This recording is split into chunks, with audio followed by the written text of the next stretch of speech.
samantalang saklap ay mababa ang presyo, wala tayong magawa eh.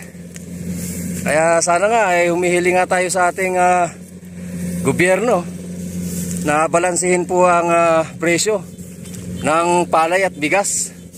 Kasi ang promotion ng ating pamahalaan ay 20 kilos na bigas, 20 pesos per kilo ng bigas. Ay sa mahal ng mga inputs na ginagamit ngayon ng mga magbubukid, magsasaka, mga kalupa, ay parang hindi makatotohanan. Wala na tayo sa realidad ng panahon kapag gagano ng presyo ng ating bigas. Ay samantalang kung tutuusin, yun ang pinakamurang presyo ng palay na inaani namin kung tutuusin. Pero isipin mong ang bigas ang maging 20. Ganda ng programa ng ating pamahalaan. Pero sana ay mapag-isipan na kami po namang magsasaka ay pag-isipan din pong balansehin ang presyo ng aming produkto. Dahil sa totoo lamang, sa ngayon ang bilihan nga ay 14, 15. Hindi na po makatotohanan yan. At kahit sino pong mga inhinyero at matatalinong tao ang tanungin ay hindi na po yan ang realidad ng buhay. Kaya nga po minsan hindi mawala ang hinanakit na mga gaya po namin. Pero wala po kami magagawa.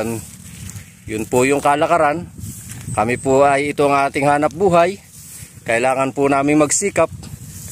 Dahil ito lamang po ang aming pamamaraan para po kami ay umunlad at umusad. Pero parang hindi kami uusad at uunlad. Pag ang presyo po ng palay sa kasalukuyan ay mananatili. Pero alam niyo po ba, kahit isipin namin hindi magtanim, ay wala po sana kaming magagawa eh. Dahil nga nang ito nga po aming hanap buhay. Ang mangyayari nito baka kahit palog mauobligan tumanim. Para lamang po sa survival ng aming mga hanap buhay na pagbubukid. Kaya nga po, yun nga, nanatili po tayong humihiling sa ating pamahalaan. Balansehin po naman sana sa panahon ang presyo ng ating produkto, ng produktong palay.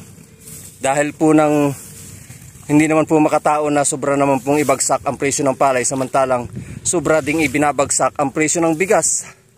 Na sa totoo lamang, pag umorder ka naman ng isang order na kanin sa mga restaurant, ay 25 pesos din ang isang order. My goodness. Kaya hindi mo makita kung paano ba binabalansi ng mga namamahala ang pagpapalakad ng presyo ng lahat ng commodities. Alam natin na napakahirap magpatakbo ng pamahalaan. Pero dapat nandun po tayo sa makatotohanan. Ano po? Kaya mga kalupa, kahit na tayo ay nag-iisip ng negatibo, positibo pa rin po tayo sa ating hanap buhay na pagbubukid. At ngayon nga, itong ating 95 days na RC10, inaani na po natin. Magandang araw mga kalupa!